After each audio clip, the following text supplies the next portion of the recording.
আগের ভিডিওতে আমরা কথা বলেছি কিভাবে আমরা পিএইচপিতে আউটপুট নিয়ে কাজ করতে পারি।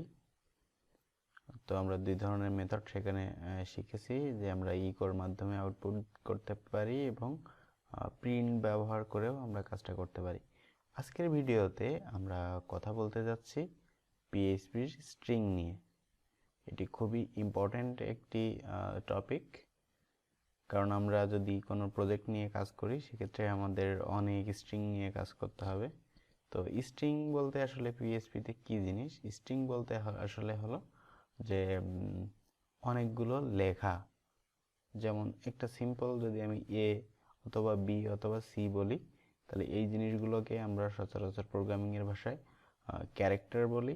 আর অনেকগুলো ক্যারেক্টারের সমষ্টি, যেমন একটা ওয়ার্ড, তারপর একটা সেন্টেন্স, প্যারাগ্রাফ, এইগুলোকে বলা হয় স্ট্রিং। মানে একের অধিক ক্যারেক্টার হলো স্ট্রিং। তো আমরা দেখি স্ট্রিং নিয়ে কি কি কাজ করা যায়। আচ্ছা, পিএইচপিতে স্ট্রিং ডিক্লেয়ার করার জন্য আমরা দুইভাবে করতে পারি। সেটা হলো আমরা যদি সিঙ্গেল কোটেশন ব্যবহার করি তাহলেও এটা একটি স্ট্রিং। আবার যদি আমরা ডাবল কোটেশন এভাবে ইউজ করি তাহলে এটাও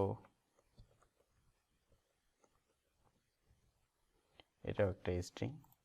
এখন আমরা এই স্ট্রিংগুলোকে কিভাবে আউটপুটে দেখাতে পারি? তো আমরা এর আগে দেখেছি যে আমরা ইকো ইউজ করতে পারি। তো আমি যদি এখানেও ইকো ইউজ করি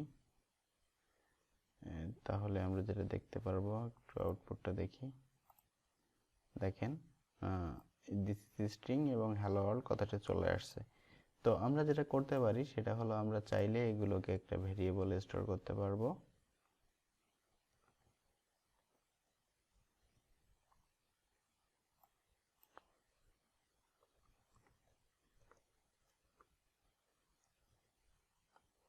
তাহলে এটাকে আমরা একটা ভেরিয়েবলে অ্যাসাইন করলাম। এখন ব্যাপার হচ্ছে আমি যদি কোনো একটা স্ট্রিংয়ের ভিতরে আমি যদি কোনো একটা ভেরিয়েবলকে পাস করাতে চাই, সেক্ষেত্রে আমি কি করতে পারি? সেক্ষেত্রে যেটা করতে পারি, আমি চাচ্ছি যে এর পরে এটা প্রিন্ট হবে, তার মানে hello world space this is string, এই কথাটা প্রিন্ট হবে।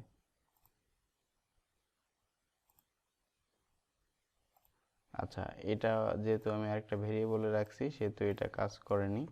আমাকে যেটা করতে হবে, আমি যদি ইকো করি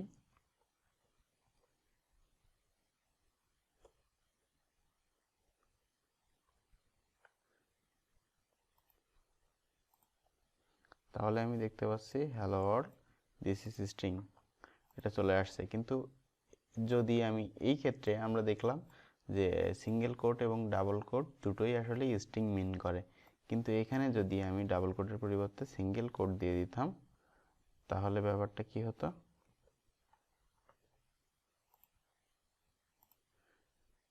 তাহলে ব্যাপারটা কি হচ্ছে দেখেন, হ্যালো ওয়ার্ল্ড এবং যেভাবে লিখছি $, ভ্যাল অন, এই কথাটা চলে আসছে। তার মানে আমরা এটা বুঝতে পারছি, যদি কখনো আমার এমন কোনো স্ট্রিং থাকে যে স্ট্রিংয়ের ভিতরে আমি বাইরের কোনো একটা ভেরিয়েবলের মানকে দেখাতে চাচ্ছি, সেক্ষেত্রে অবশ্যই আমাকে ডাবল কোটেশন ইউজ করতে হবে। ঠিক আছে? তাহলে ডাবল কোটেশন দিলে আমি তার ভিতরে কোনো ভেরিয়েবলকে প্রিন্ট করতে পারবো। আচ্ছা, এখন ব্যাপার হলো যদি আমার এরকম একটা আউটপুটের দরকার, আমি লিখলাম যে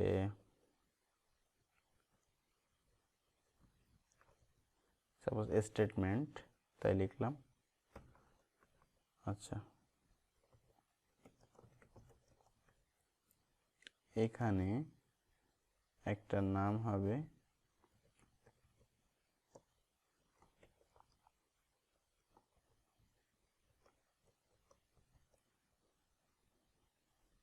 এখানে একটা সংখ্যা হবে। তাহলে আমি যদি এই ভেরিয়েবলগুলো ডিক্লেয়ার করে আসি, name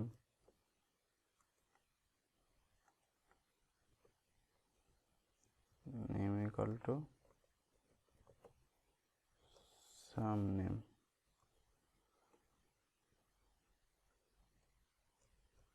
is equal to suppose 30-20। এখন আমি যদি এই জিনিসটা এর ভিতরে দেখাতে চাই, তাহলে আমি যেটা করতে পারি সেটা হলো আমি সহজেই এইটাকে রিপ্লেস করে দিতে পারি এভাবে, এটাকে রিপ্লেস করে দিতে পারি এভাবে। এখন যদি আমি এটাকে ইকো করি,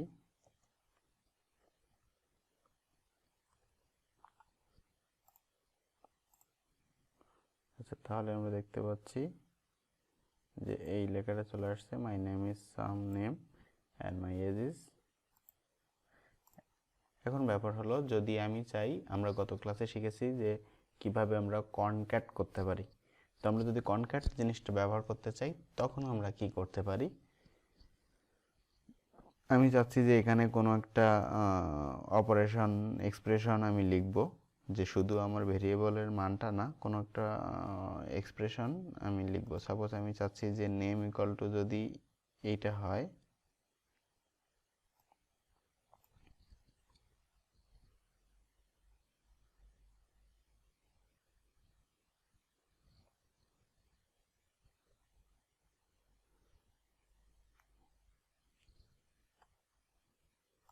আচ্ছা এটা আমরা একটু পরে দেখি।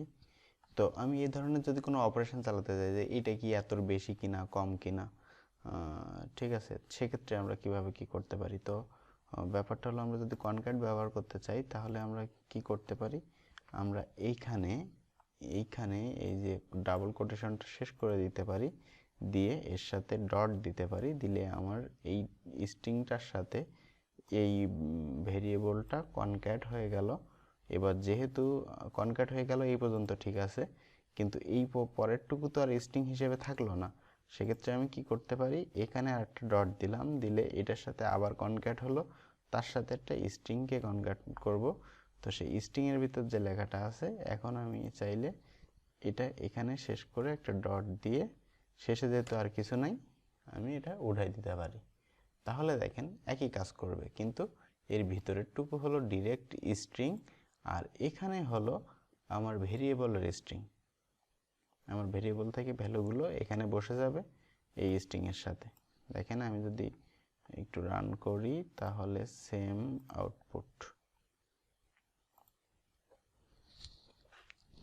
আচ্ছা, এখন আমরা আরও কিছু জিনিস দেখি। সেটা হলো যে আমি যদি একটু একটা ব্রেক নিই, ওকে। এখন আমি আউটপুটে দেখাতে চাচ্ছি যে এই যে লেখাটা তৈরি হলো, এই লেখাটার কতগুলো অক্ষর এখানে লেখা হয়েছে। তো আমরা সেটা দেখার জন্য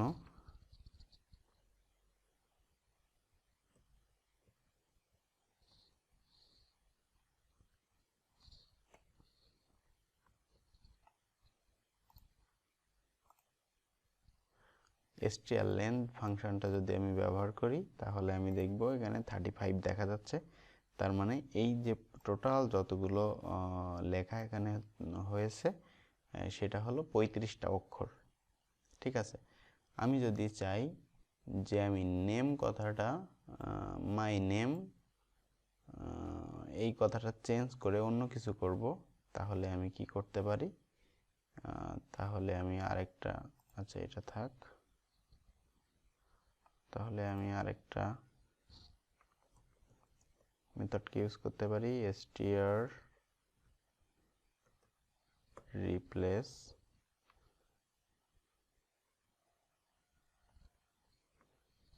কি রিপ্লেস করতে যাচ্ছি, মাই নেম কথাটা রিপ্লেস করতে চাচ্ছি